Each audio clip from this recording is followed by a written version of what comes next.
So what's up sa inyo mga kamay? So ngayon pupunta na naman tayo sa palengke. May bibili na naman tayo. Parang gusto kumain ng ganas or sa Tagalog kamuting talbos. So let's go!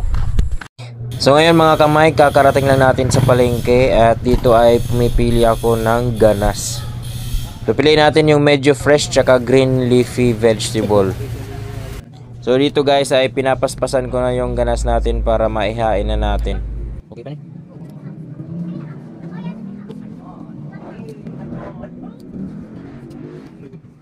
So ito guys yung mga reject na hindi na natin kinuha.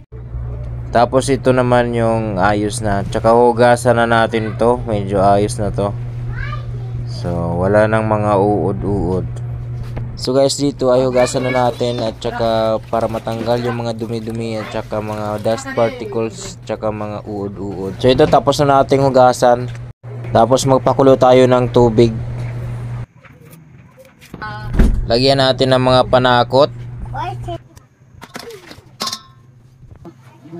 Tapos after kumulo, ilagay na natin yung ganas. Lagyan din natin ng lemongrass para mas mabango. Tapos gawa tayo ng sausawan. Itong banaw at saka lagyan natin ng limonsito para mas masarap din. Ito na yung sausawan natin. Tsaka ito na yung ganas natin. Bango, ang sarap.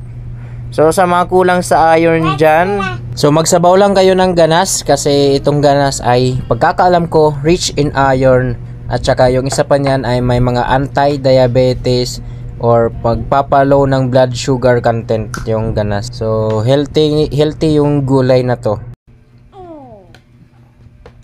So guys dito tikman na natin kasi ako'y nagugutom na. Kadina. Okay, inin nga nakaon. Uho.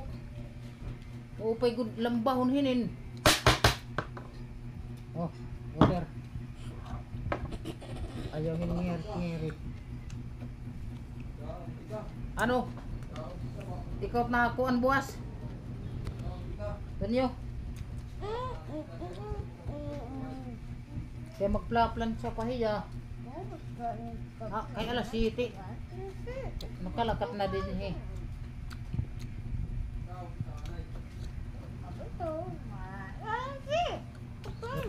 Water. Kuha dito ang imo. Uniform.